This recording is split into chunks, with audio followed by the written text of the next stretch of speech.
Mind watching that program, and it was like game news and shit, Like and it was inside like the mad Xbox. indie guitar tune, like Inside Xbox. is that what it was called? I think Yeah, so. yeah, And there's a I guy think called so. I think there's a Mr. guy called Pointyhead. Dan. Mr. Yeah, Pointyhead. Yeah. and he had like Yeah. mad emo hair. Yeah. Wow, that's cut. And they had like a gold Lancer from Gears of War in the background. Yeah. That was Lewis's room. Yeah, bro, I've got a gold lancer. You could never fire it though. It was too loud. Yeah, it was so loud. It literally just had a motor that would just like churn about in this wee chamber, and it would make the loudest noise ever. It was like. Aye. It was Man, I mad. just want to play Gears of War so much right now.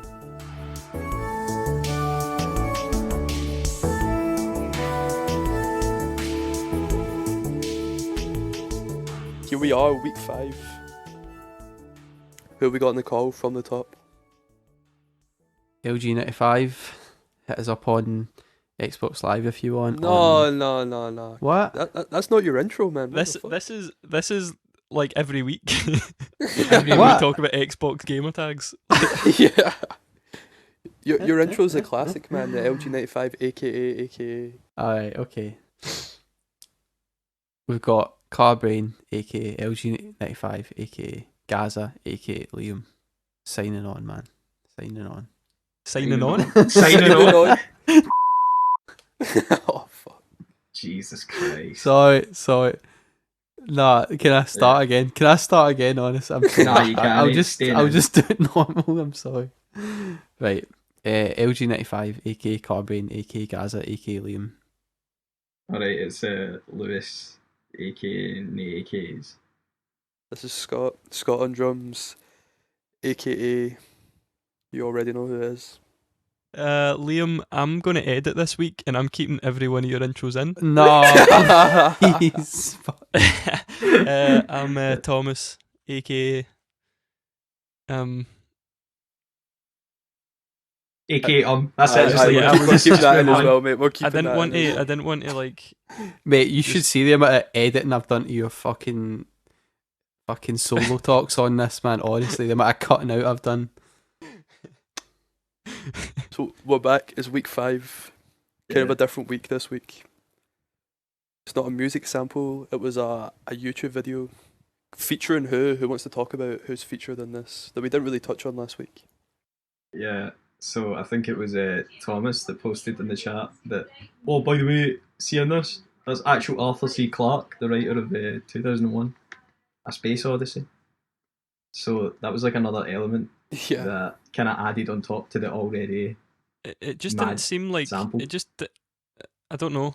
I didn't know what he looked like or anything, or what he sounded like, but he just looked like a guy that was working at like IBM or something, just with his suit Yeah. and the wee tag on and all that. I didn't really think, oh, he's like one of the top science fiction writers ever, type of thing. But fair enough. Like, Do you think that influenced you at all when you found that out? That what he was saying, it wasn't just a guy that was working at like an IT warehouse. It was like quite a well-known sci-fi not writer. really. Like, in terms of how I approached making it, Yeah. it was just it changed my perception. Mostly the fact that like he's a science fiction writer, and obviously that's not to say that he wouldn't know about computers and stuff, but like the fact that he wasn't like some like computer scientist, but he still had that really like nailed on prediction of what the future would be like. I thought that was pretty impressive, and I thought about that quite a lot, being like, damn, he'd been thinking about this shit like writing and that, but he's Yeah, I mean- actually it's not even some fictional universe that he's predicting. He literally predicted right now. I think Yeah. like at Yeah. the same time, that's why these kind of pieces of literature are like so important, and even just like art in general, because yeah, we have technology and we can engineer all these things, but without a concept and an idea, like it's really hard just to make something. Do you know what I mean? Like you could have gone to that like warehouse with all these components, but like what are you going to make? You're going to make a mobile phone or like something with a touch screen. Like someone has to come up with that idea first and kind of like pioneer it. And for someone in like the 80s to, like you're saying, so accurately, think ahead about like where technology is going to go, and it just it happened so flawlessly. To be honest, it is like really really interesting for sure. 1974. 74. Sorry, but yeah, it is pretty mental.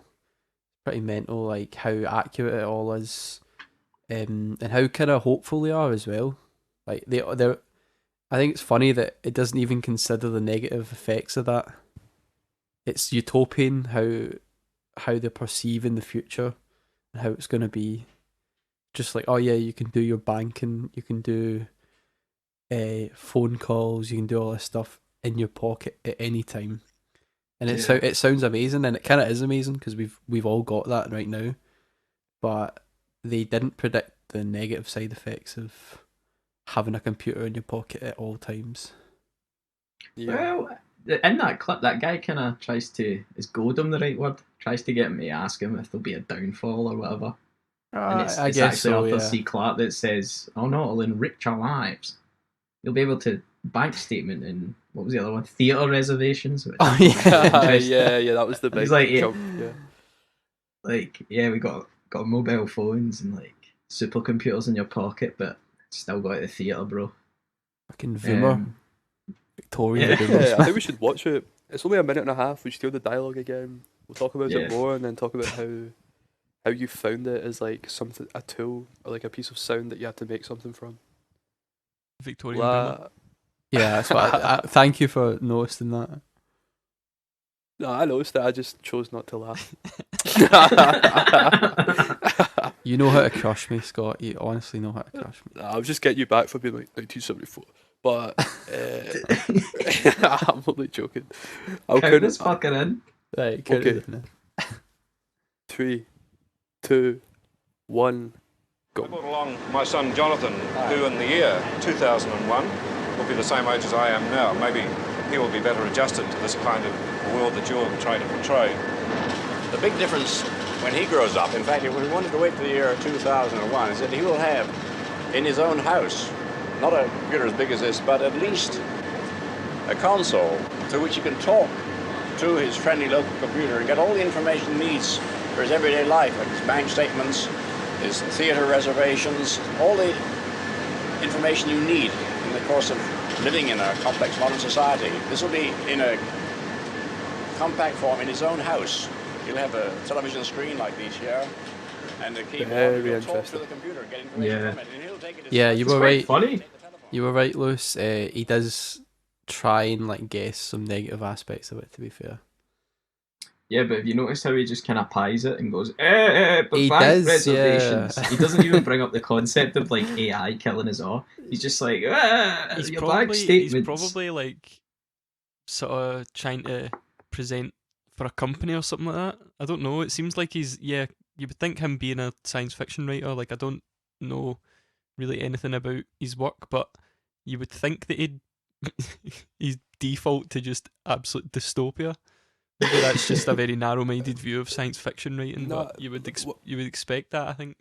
At least me One of his, personally. he wrote a short story that heavily influenced 2001, and it was to do with like a meteorite, or like they find this mineral on the moon, and they realize that it has, been created via like extraterrestrial life. If you get what I mean, there's no human influence here, and it was the way that people started to think about. Oh shit, maybe there is things out there, and maybe they've been here, or maybe they've had influence and they've been to the moon, and maybe there's like energy sources that could, or like technology that we couldn't even dream of. And I kind of have this discussion with my grandfather quite a lot, and every time like I FaceTime him or show him something new, he's always like really interested in that. I would show him like phones that can charge wirelessly now and stuff, and he always says to me like he remembers watching Flash Gordon like when he was a child in like the 1920s or 30s, and like he said it blew everyone's mind that he had a watch that he could talk into and someone could hear him like elsewhere, and he said that he remembers him and all his friends like leaving the cinema like, whoa. Imagine like one day you could have something like on your wrist and you're like hello and someone else can hear you like elsewhere. It was like mind blowing. And he says that just exists now and like everyone has one. Kids have like Apple Watches and stuff now. Do you know what I mean? So I think in Yeah. terms of like his influence on science fiction writing, it wasn't like too doom and gloom or like too much about like AI, but it was kind of the prospects of what's out there and how far technology can kind of take us in terms of like a universe, if you know what I mean. Mm. Just glad it's not like I don't know. Well, like iRobot or something. I was going to say Aldous Huxley or whatever. Good thing it's George Orwell not presenting it or whatever, and he'll be like, "Nah, mate, we're fucked. your kid, your kid's in the shit, man. Sorry." No theatre reservations, man. No theatre reservations, only Big Brother. So how do people Yeah. find that as like a sample to make something out of? Yeah, it was quite good. There's quite a lot of, as a sample, there's quite a lot of noise because obviously it's filmed in a big computer room. So there's a lot of like high frequencies that really affected me when I was like trying to use it as like maybe a sample that I could run through it. So I had to get a bit maybe adventurous with it, if that would be the right word, and try and chop and change it to kind of fit with what I wanted to do. Okay. What about you, boys? Yeah, it was difficult because of that hiss to do anything but make it part of the song, really. You had to kind of incorporate that to some extent, that high frequency hiss, because it was just throughout the sample. And there was no way to isolate it, even with like EQ and frequencies and stuff. Yeah. Well, when I was watching the video and trying to figure out what I was wanting to do, I figured out really early on that I didn't want to just have like just snippets of like sound bites of the people speaking. I don't know. I just thought that would be kind of cheesy and like obvious, but it very quickly became more of like a sort of conceptual thing as opposed to a musical thing. So I never really had to worry about the sound quality in that term because that hissing and stuff, it kind of fit with what I ended up making. So I didn't really find that as much an issue, but I was aware of it. Like, see, when you put the file in and you're just listening to the audio, it's so like all encompassing. Like that hiss is just, it's at such a high level that yeah, I'm quite glad I didn't have to make anything because it would have been a fucking pain in the ass trying to deal with it. But there we go. Yeah. So see, around this time of the interview, Liam said like 1974. What kind of like new music technology was coming out that time into like the early 80s? Do you think that was like kind of revolutionary, or like I take it like MIDI controllers and synths were like that was around that time that they were booming? Am I correct? MIDI was a bit later, like Yeah.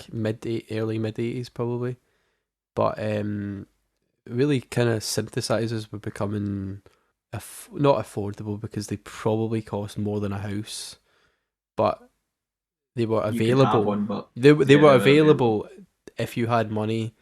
So that was kind of a great turning point in music because all of a sudden there was a completely new instrument, and that doesn't really happen often in history, and it especially doesn't happen really often with electricity being Yeah.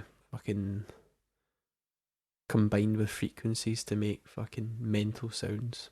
Yeah, the video kind of matches up quite sort of smoothly with the fact that at that point in time was when synthesizers were not just invented, but they were becoming more kind of accessible and kind of more musical and easier to operate and stuff like that.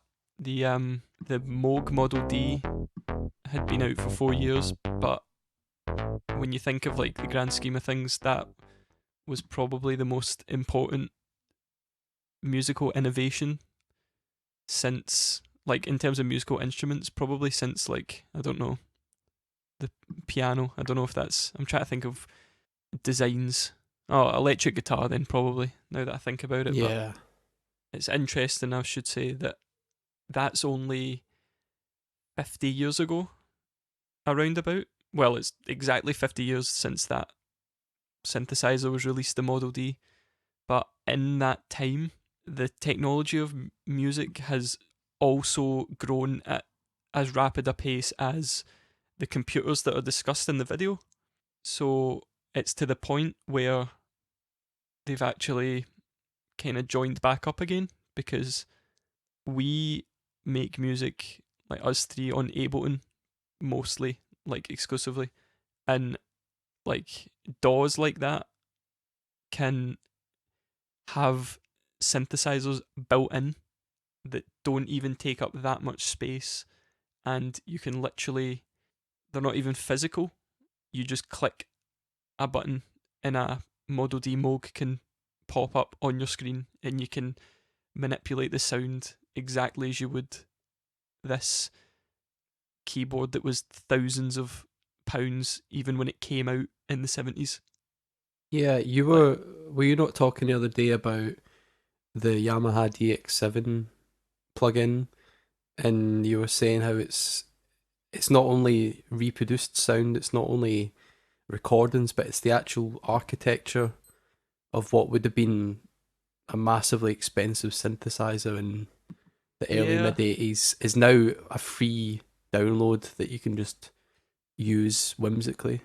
It's amazing because the program that we're talking about is Dext, and it's free, like completely legally free, and and Important distinction. it's literally a recreation of the kind of digital architecture to make the FM synthesizer sounds like the DX7.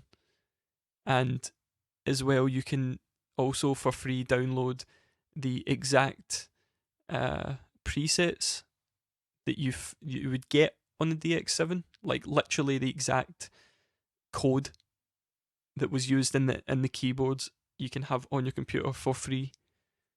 And I think I see that as just being the clearest kind of evidence of how insanely developed music technology has become. Because I mean, a DX7 at that time was thousands of pounds as well. I'm not exactly sure, but I think 1983 maybe it came out, around then anyway, the early 80s, and that was like technology that was groundbreaking.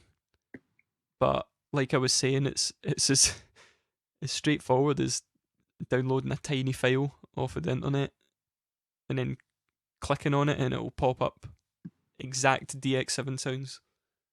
It's for no incredible. money. It's crazy. Do you incredible. think it's a good thing now that there is so many of these, packs and synths and things you can just download now and have them at your disposal? Or do you think it makes it harder as a producer to try and narrow down like the tools that you should have rather than just having them for the sake of it? Sorry, can you repeat the question? I was looking up the price of a DX7. It was $1.5 grand, by the way, when it came out, and it sold 200,000 units. So I'm kind of like teasing the point of, is there choice paralysis now? Oh, with definitely. having too much available at your disposal? Yeah, yes and no. I think it's nice that you can easily have a look about, and there's a lot of really good developers out there that are making new and inventive stuff based on what's out there. There's also a lot of like free stuff that people can use, which is really good, but there does come a point where you need to try and stop yourself from trying to download everything that's out there and focus on what you've got, because I think that's a big part of it. It's like a lot of musicians and stuff like that talk about, oh, it's just what I had at the time. And you need to set those, sometimes I feel as if you need to set yourself parameters now to work in, to try and stop yourself from maybe going a bit too over the top, because there is so much out there. Like you could hunt for keyboards forever, like VSTs online, which I have done for many years. And it's always nice to have a new VST that you can just like pick up and use, and you don't need to worry about like it. You don't need to like. If I was to have all those keyboards in my house, I would be swimming in them. Like I'd be absolutely like drowning in them. But now I can just have them on my computer. It doesn't. I think it's just specific to that person whether it is paralysis or not. I don't find it paralysis, but that's me. I like downloading stuff, like finding sounds and all that is something I enjoy. But I know for the other two boys, I don't think you do it as much as me. No, I mean, when you send me links to all this stuff, even when it's free, I find it very hard to like want to pursue it, which is maybe wrong because a lot of the stuff's probably good, but I think it's more difficult these days to carve out a distinct sound as an artist because you have so many things that you can chuck at it. So many drum loops, so many different types of synths, plugins, like effects. It's hard to just nail a sound down, I think, now because you have so many routes to go at it. So for me, like, I will just use the same drum kit or maybe the same 3 drum kits and stick with that, and that gives my music some sort of consistency, along with what I want to write about and the kind of themes in it. I think keeping the sound consistent is kind of a skill in itself because we've got so much to play with. Damn. Yeah, it's always I think the reason it's such a big issue, I think this is something that is probably on the minds of like anyone that makes music on the computer, is you want to have all these sounds because, like, first of all, they're fun to like to know. It's good. It's a nice thing to know that you've got all these sounds to choose from, but at the same time, I think it's also that you don't really want your music to kind of all sound the same, but you have to strike a balance between not getting choice paralysis because it happens to me like incredibly easy, but also not wanting to be tied down to like the same few sounds. And that's what I've kind of not wanted to see, like, since Lewis will know the exact names, but the ones that are like really complex, Serum and all that, Yeah, like I don't even, I'm not at a point where I can sort Yeah. of consider that because I'm like, that's just an absolute like black hole to me. Like, Yeah, the amount of people that have told me about that, and I've had a look at it on YouTube and stuff. I cannot fathom it. It's not got like you're all understandable. boomers, man. It's not got understandable presets and stuff. I can't spend time on that, man. Like, Honestly, I Come think on. he's looking at it wrong. I think he's looking at it totally wrong because it does the exact same thing that all these other things do. You just need to break it down, and all you need to do is watch like a couple See, of tutorials, and you'll find that out. see, this might be an ideological thing though, because the Serum things do everything, but in one box. Whereas if I want a plugin that's like a DX7, I know it's going to be like cheesy 80s sounds. So I know what I'm doing when I click on it. Ah, right. Okay. You know what I mean? I don't want something Yes. that does everything. yeah, I'm on that kind of wave the now where I can literally name you each thing that I use to make music. Like, it's you know how you can make templates in Ableton and stuff. Mine is like Yeah. mine is saved, so I open it up and I've got like an empty sampler, like a track for like guitar and bass and vocals, but then like the Tal Juno plugin, which is unbelievable. So it's just like a Juno, a Roland Juno like synthesizer, and that's really simple itself. So it forces you to kind of be creative to try and get the sounds you want, but it also means that you don't have like hundreds of buttons and all that will make that difficult. It's quite intuitive. And then the DX7, just the first set of like presets that you got in the keyboard, like that really famous electric piano one, which is like the sound of the 80s. Yeah, It like sounds so good. Like, is it Final Countdown as well? Uses like, I'm pretty sure. yeah, brass, It's like one of the Yeah. brasses. Like there's a lot of 80s songs that they weren't like custom like made things on the synth. It was literally just like the first or second presets on the, like they literally turned it on and went, okay, cool, play that, and it was like perfect. Especially like that's also especially because of the fact that it's unbelievably difficult to program. FM Yeah. synthesis, especially if you see the DX7, it's got one row of like LED, you know, the like microwave kind of looking Yeah. digits. It's literally a row of maybe 10 digits, maybe a bit more than that. But the thing is, though, it sounds amazing. It's so 80s and so DX7, but I kind of like that, to be honest. And it makes you think more about the music you're making as opposed to like, oh, is this sound perfect or whatever. I think the easier that I can make the pathway to me making something, like the better, because I can just sit and stew in nothingness and just overthinking for years, even. Like I need to like just cut through that in whatever way I can. So And talking about making music, Thomas, you're first this week to show the tunes. yeah. Oh yeah. Well, it's actually funny because I've been talking about this for minutes and minutes, but the premise for mine was to the concept from the video that I got was, wow, this, we have computers that we can do all this stuff on, just our computers. So my sort of the limitation I gave myself in the concept was to only use the computer. However, in doing that, I think I bit off more than I could chew. So I could start explaining that, but I think it's best just to like listen to it. So we'll count down then if you want. Are you ready? Yeah. Yeah, sure. man. Right, here we go. It's called John Paul Jones. 3, 2, 1, play.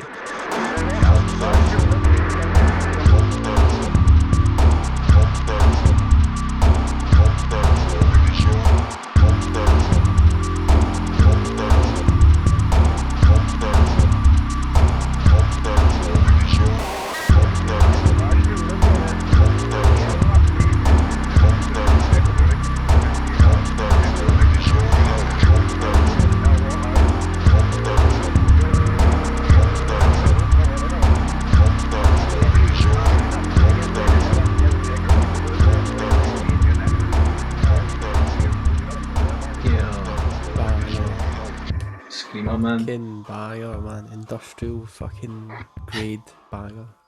Yeah, man. It's so good. I really love that bit towards the end that like switches up and you've got like the wee melody bit running through it. But yeah, like you could drop that into any boiler room or anything like that and it would sound like it fits. It's just so solid. I feel like it's ready to get it pressed on a 12-inch and get it sent out to all the DJs. It's just Yeah, so. I just got like big Berlin vibes from that, man, for sure. Like in the chat we have, I posted the gif of like the cybergoths dancing underneath the like the railway, and I was just like, they were dancing like in time. The way the gif is like cut, they were like hitting all the beats, man. It was amazing. I love that so much. So good. Well, how did you make that?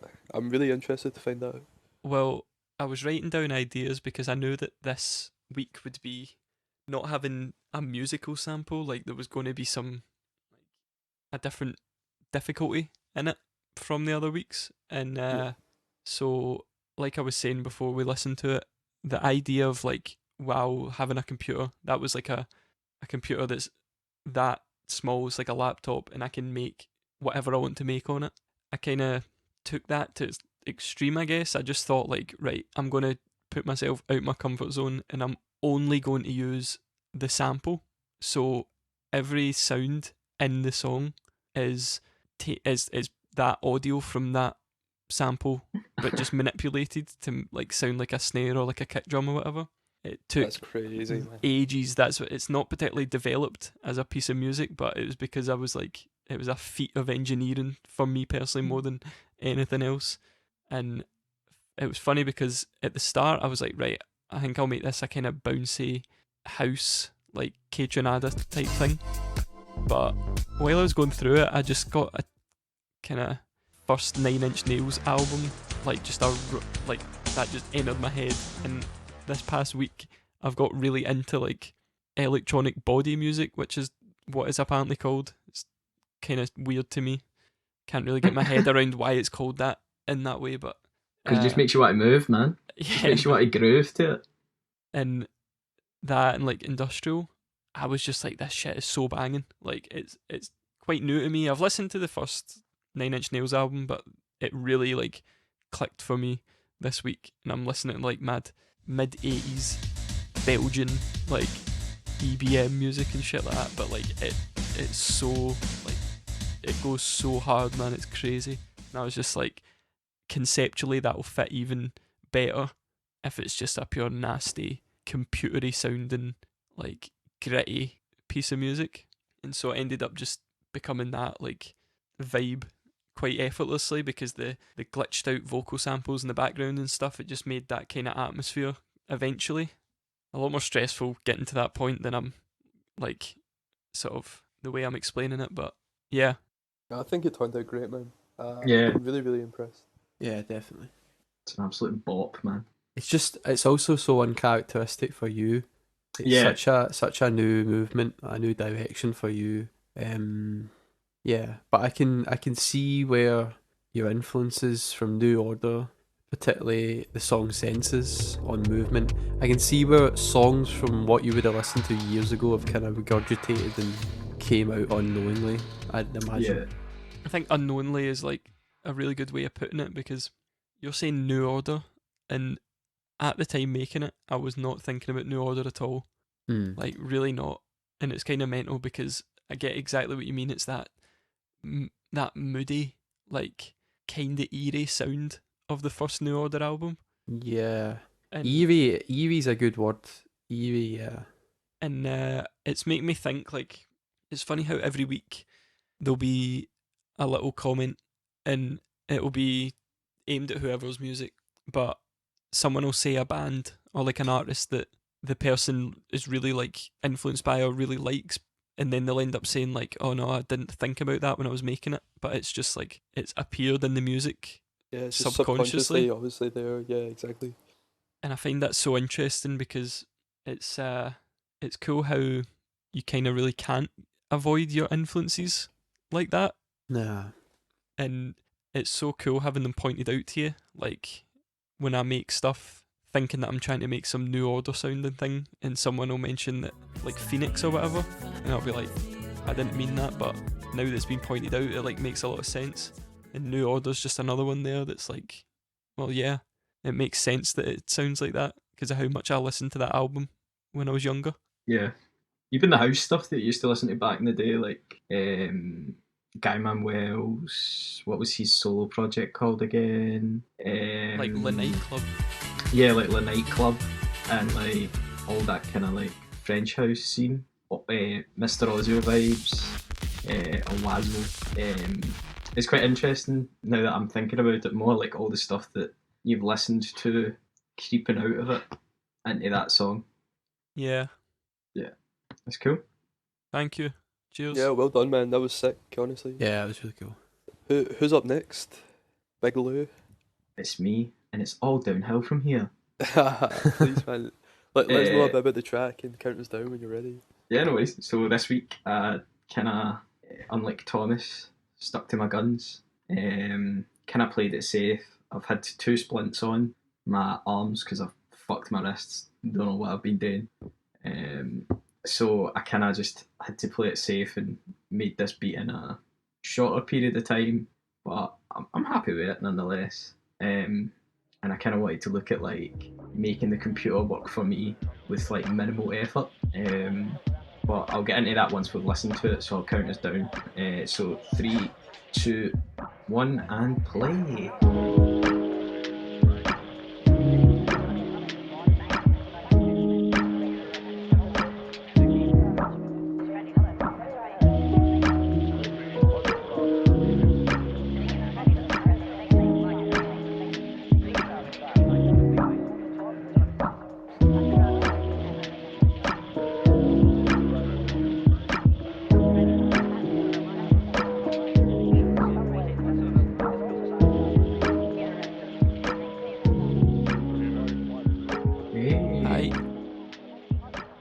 That was stunning. I enjoyed that a lot. Yeah. Yeah. It's again, it's amazing because it's so like slick sounding and kind of says to me that you've really gained a sense of like comfort and understanding of Ableton, and so you're now able to make what you want, and it not being held back by not knowing like how to use Ableton. You know what I mean? There's this Yeah. level when you make stuff that you look back and you notice, oh, I'm not even thinking about what I'm doing now. It sounds like that to me now, which is amazing. Like you're getting your like sound. Yeah, I definitely like. Sorry to interrupt, Lewis, but No, yeah, not I've at got all. to completely agree with Thomas. Like, since when we started this, even there's not only like a air of confidence, but I think Thomas is right. You're actually getting a sound going. You're getting like a defined sound, and it's not just a production technique. It's also the types of chords you're playing and stuff like that. For example, or the emotion. That's probably a better way to describe it. Like the emotion that you're kind of like pulling out of the music is getting more defined to you, and it's really nice to see that development. Yeah, it's definitely something that obviously takes time, and everyone has to go through that slog of trying to learn a DAW and stuff like that. But I love it. Like I love that grind of that you have to go through to learn. You have to learn everything, and you just keep researching and watching loads of like breakdowns of things. It's fun, but even in like what I'm trying to do each week is try and learn something new when I'm making things. So like for this week, I looked at like granular synthesis, and that's basically like it's kind of based on sampling, but it doesn't play them back conventionally. It like cuts them up into small pieces that are playback in like milliseconds, and they get that's where it comes from, like the whole concept of grains. Because if you look at a waveform, it looks like grains, Yeah. and that's what I'd done with the kind of the sample that we got. I used a Max for Live instrument, which was free if you've got Ableton, called Granulator 2. Chucked the sample in and then made the playhead different sizes, and it just kind of jumps about the sample. Just chucked in random MIDI notes, and then it that's what gave me that kind of the bouncing about of the vocals, and then just mucked about with some effects so that it sounded like it was kind of in the background, a wee bit wishy washy, a wee bit all over the place, and then just added. Actually used the piano actually comes from a loop, but what I'd done was used Ableton's like harmony engine thing, where it basically tries to figure out what's being played in that sample and turn it into MIDI. And I'd done that with the sample, and it came out a bit scuffed. It doesn't sound right at parts. I quite like that about it. I just kind of fixed the parts where it was like really, really scuffed and like really out of tune. So Um, you got the computer to play it for you basically, but it comes out sounding a bit fucked up and, dare I say, yeah, human a wee human. bit. Yeah, it adds a human element to it, which is really interesting because you're getting a computer to do it. Mm. Yeah, Um, you would like everything sounds very natural as well. yeah. Like even the drums, I would say too. Like there's not a kind of joltedness to it, as if it's just all Mhm. programmed in, like in that way. And Um, I don't know, the piano seems to be like affected and stuff like that as well. Like it's not just, oh, here's a piano playing these notes. yeah, I don't know it's what you done to it multiple. or whatever, but It's just layered pianos, and they all play at different times. Um, but it's the exact same MIDI. They all just play at different times, and one of the pianos in particular is actually an emulation of like an upright piano. So it's actually a computer emulating a physical piano, something that's not like digital or anything like that. The hammers, do you mean like the Yeah, hammers hitting the... yeah, the hammer Yeah. noises that you hear at the end, that's all emulated. That's not Could have fooled me, obviously it's man. like Could have fooled me. yeah, easily.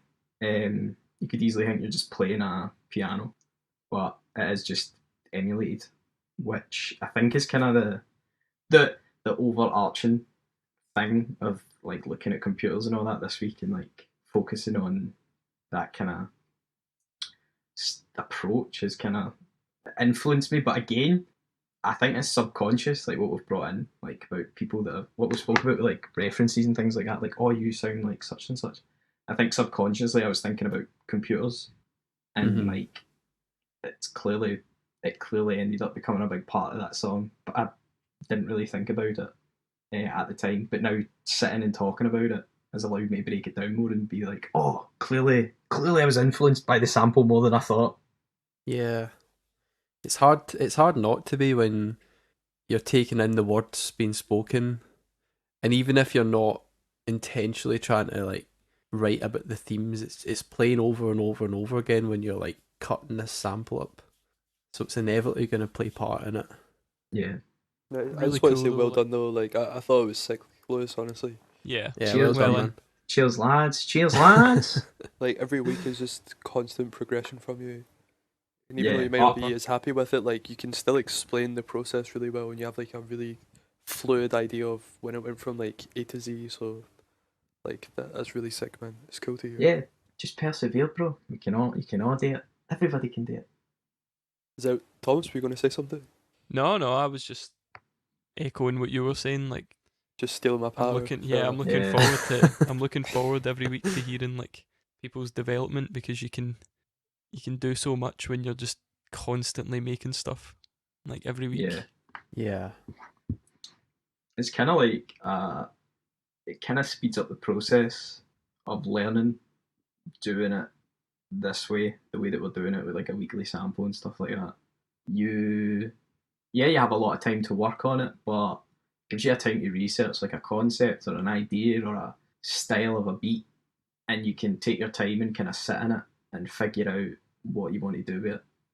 If Keeps that you on makes sense. schedule. Keeps you on schedule. Yeah. Like, I mean, And sometimes you need that. I studied fuck's sake. I studied music at university. Liam done uni at uni, advanced uni, Failed odd it. uni. Did they Masters mention? in uni, Did they man. mention he was at uni? Sorry. I studied music at uni, and it was basically like similar things to what we're doing now, but over like, I don't know, like 3 months, 4 months. If anything, this is more difficult in a sense, other than we don't need to write like, essays and all that as well. But Not yet. on it, not yet. Mr. No sample McCallum's this coming week. for the Yeah, Mr. McCallum's coming for the 3001 write-ups, man. But no, What's it's that? like it's the same kind of idea, but it's at the end of the day, it really presses you to work under pressure and apply yourself and come out the other end with a quality product.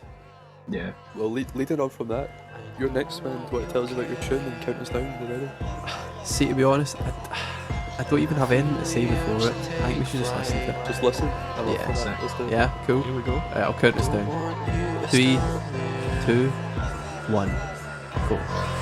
You'll talk to the computer, get information from it, and he'll take it as much across as we take the telephone. I wonder though what sort of a life would it be like in social terms if our whole life is built around the computer, become a computer-dependent society and a computer-dependent individuals. In some ways, but they're also rich our society because they make it possible that we live anywhere we like. Any businessman. Hey, oh. Right. Alright, Banger. Banger, bro. cheers. Banger. So I love you always do this really well where you fuck up a sample so it makes these grainy noises and it's like all scuffed and that. And I don't mean that in a negative term, but it just sounds a bit uneasy to listen to. And then you layer it with these lush chords and shit like that, and it just brings you back in. It's really interesting how you can have like two senses of feeling a bit uneasy, but also almost feel like a warmth through it. It's awesome. I really like that one this week. Really good. Thanks. I that actually echoes things I think people have been telling me for years. Like, people, like, when I showed them music I made like 7 years ago, they'd be like, "This makes me feel uneasy." I don't know if that's a intended effect, but Yeah. So I'm thankful that you pointed that out. I never really noticed that recently, but I guess it's still there. Yeah, never leaves you. Nah. For me, it's just like this. It's like a unique kind of texture. You know what I mean? Like you don't get to like relax that much if you really listen to a song that Liam produces, because you get caught up in all the little things that you hear, and your mind Yeah. starts to wander, and before you know it, you've like maybe skipped a second of song, and then something else happens, and it's like, I don't know, it's really intriguing. There's just so much like texture and so many layers to something that sounds quite lo-fi, just like a lo-fi beat with some singing on it, but there's just so much more that's really there, Yeah. which is sick, which is really really cool. Do you think it's difficult to listen to my music because of that? Definitely not. I actually think it's like an appealing thing. Like you could listen. It's kind of like when you watch a movie again and you notice new things or something. I don't know. There's always like different things I hear, like layered and hidden, and like most of the songs that you make. It's weird. It makes it feel fresh. Like every time they listen to it. Yeah. Thank you. I think as well, knowing you like as a person, a lot of your music is influenced by visuals, whether that be the movies that you like or the stuff that you read. It's very heavily influenced by that, and you always try to create a picture within your songs. And that one in Yeah. particular, to me, was giving me vibes of like Japan and like Lily Choo Choo and shit like that, like stuff that I would put two and two together, and I'd be like, oh, that's Liam's thing. It's interesting. Like there was a picture that defined the sound of it or the idea. And I don't know if you can see this on the SoundCloud thing, but I found this image of like some medieval tapestry, Yeah. and that was the kind of feeling. And there's no logical reason why that was the theme of the song. There's like absolutely no reason, but I had this image of like being in a forest, and it has to be in like Germany or somewhere in like 1500s or something, and like I don't know, just been hunted by knights coming to kill you. I don't know why, but That's just interesting. but like a sense of like peace because you're in this beautiful forest, accepting that these guys are gonna come and kill you. That's So so I weird, don't man. know. Like, That's so no, mad because it sounds I don't like I don't I mean don't mean it in a- weird. Like weird compared to how I perceived it, because it kind of like hit me quite hard, that tune, because it was so kind of emotional and like vulnerable sounding and stuff. But I got that way more from the kind of interlude and the way that you made this optimistic for the future sample. Like you flipped it on its head and you were lamenting the negatives that it's brought, a kind of like loneliness and lack of connection, whereas it's using that kind of the irony and the hopefulness of the sample, and I think that's where that feeling comes from for me. Hmm. But as I- well, like you did say that you had just finished playing Kingdom Come Deliverance, so you're Yeah. probably referencing that. Well, see, to be honest, I actually watched a video 2 days ago, and a guy was talking about I'll say his name's Shadiversity, and he does like mad sword videos and all that shit on YouTube, like medieval videos. But he was doing a video on the plague, and I think he was comparing it to the current thing that's happening right now in the world. And he like about 3/4 of the way through the video, he just started crying, and he started crying because he was saying how he'd done so much research into this topic that for him it wasn't just these random people like 500 years ago. It was just, it could be anyone, and the level of devastation made him only think of like his wife, his children, his parents and all that, and he couldn't help but think of those people, and he actually broke down crying about it. So I think that was a kind of trajectory point where I started the song trying to write this thing about feeling negative about what Arthur C. Clarke was talking about in that video and what that's given us now.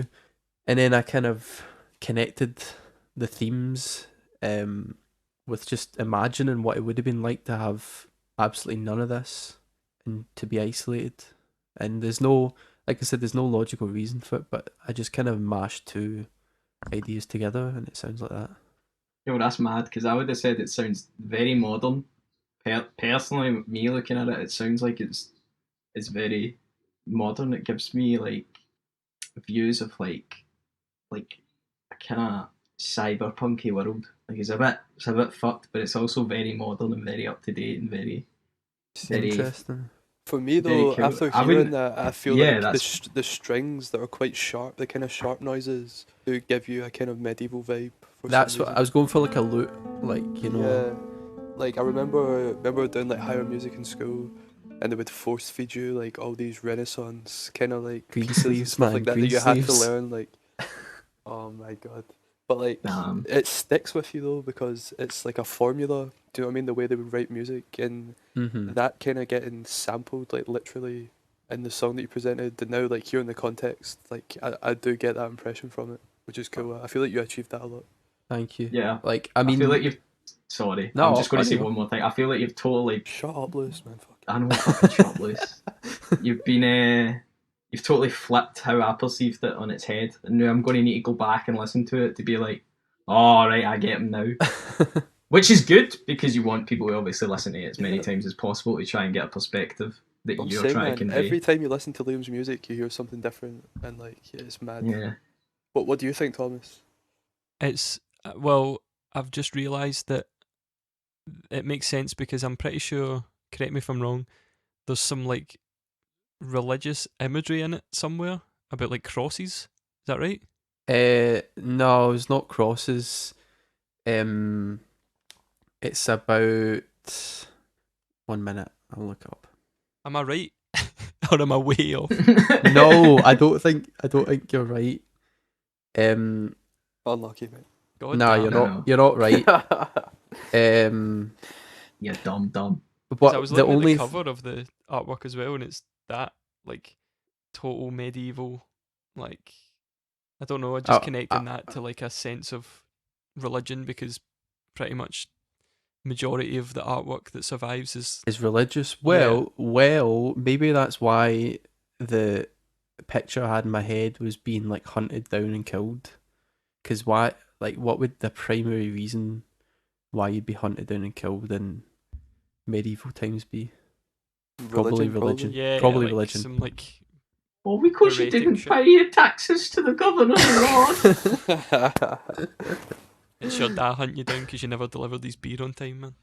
Yeah, My God, you it's did. it's the Grey Fox. What? Oblivion. Oblivion, Come mate. on. Oblivion. Alright, sorry, Stop not played right it. there, criminal scum. You violated the law. But no, it's the knights come through the door now, holding heads and claymores dripping wet. That's the last line in the tune. Damn. So the only actual medieval reference is the last two lines, knights and claymores. Like the rest of the tune's just like normal song lyrics. But Normal. normal song lyrics. NPC song lyrics. But no, like I made the tune like another like point of it is like I made the tune like sitting down without moving. So I like had my guitar on, that was how I was writing it. And I was kind of ill, so I was too fucked to like go and mic up the amp or plug a guitar into the computer. So I just recorded it through the microphone I was singing in at the same time. And like the whole song was just kind of like laziness because I was not feeling well, and I was just letting the computer do everything for me. So I was like recording guitar, cool, right, pitch that up 12. Oh, I need a bass line. Oh, I can't be bothered going and getting a bass guitar. I'll just like play it on guitar and then pitch it down. Oh, I need drums, cool. I'll just go grab like some loop and just chuck it in. Cool. Oh, I don't want to write a chorus. You know what? I'm just gonna like take the full sample and just play it. I know it's lazy as fuck, but my voice was screwed, so I couldn't do anything else. I mean, it's funny because it's only possible because we're all using computers, am I right? Exactly. No, but that's the point though. Like, see if I had that same level of laziness like 20 years ago, no song would exist. Like, if I didn't get off my arse, I couldn't make Yeah. anything. This premise, man. We would need to have bought a £1,000 sampler or something. If it was 20 years ago to make this shit work, but you just drag it in now. Well, boys, that's why I say well done for sure. Like all the tracks were really, really good, and it was cool to see like a different concept happen this week and like a really cool result at the end of it. Power. Who's ready for next week though? That's the question. RDY, You know mate. what? RDY. Aye. Let's do it. Let's go. So we all know that football is coming back. Football is coming home. The leagues are being decided. Certain teams are being crowned champions. Hearts are in. Hearts have been relegated. You know what I mean? But for me, I was thinking about football a lot. And Jeez. I was thinking about football a lot, and I was remembering like the good times that I missed watching like football highlights and stuff like that. And it made me remember a show that I used to watch when I first got like my own TV in my room. I had like channel like 1 to 4, and for some reason like really really early in the morning they would have like Eurosport, and they would show like weird highlights from around the world. But they had this TV show called Football Italia, and the Banging intro is Legendary. absolutely banging, man. It is crazy. So we'll listen to this. I'll have a wee announcement. We'll talk about it, and then we'll round it up. Is everyone ready? Yep. Yep. Cool. So this is the intro from Football Italia, starting in 3, 2, 1, go.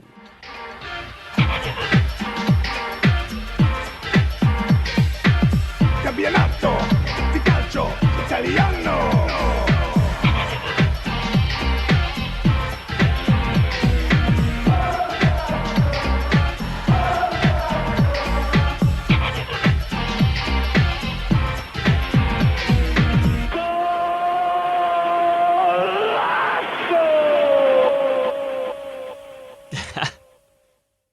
Go. Belter,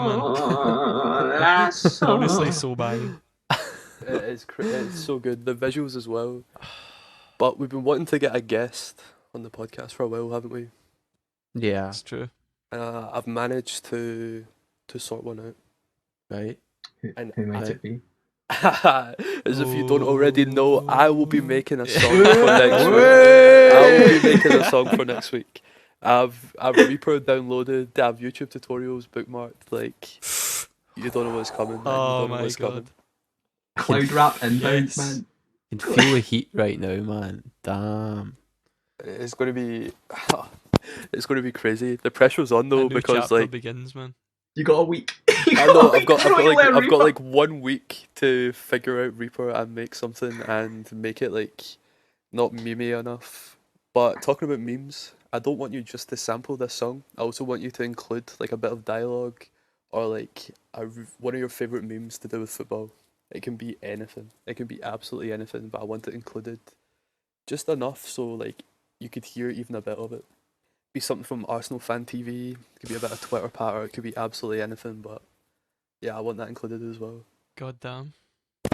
Man, So next many week's going to be a good options. one, man. Yeah. So many options. Bye. Need to watch those. You know the is it what's the one and it's like Old Firm something, Old Firm Facts or something today? Is it them that does like a roundup every year of like the best patter, and it's just I a think so. thread of like 100 things.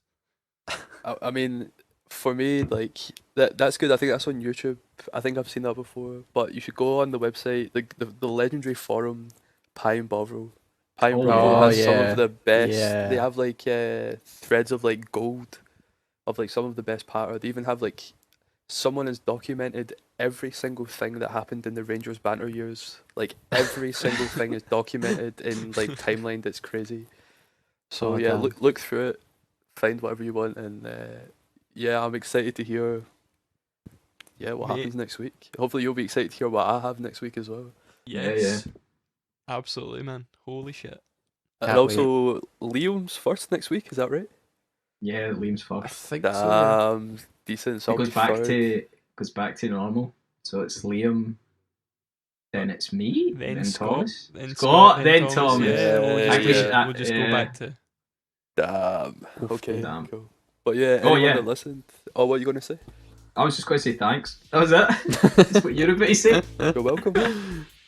Yeah, cheers to everyone that listened again. Much Yeah, love. thank you so much. I Yeah, appreciate the so much. support. Thank you. And hopefully after this, it won't be me as the guest, it'll be someone else. Let's get someone else involved in this and That'd be sick. keep growing it. for Message sure. us or some shit if you want to be on. Yeah, slide in the DMs for sure of any of us. Yeah. Or like, invite me to a party on Xbox Live and we'll make something happen. Yeah. Private Yeah. chat. Just use two so you can play search and destroy at the same time. Exactly. Yeah. But yeah, Yeah. thanks for listening. Yep. Cheers. Catch yous. Bye bye. Bye bye. Liam. Bye bye. Bye bye. Right.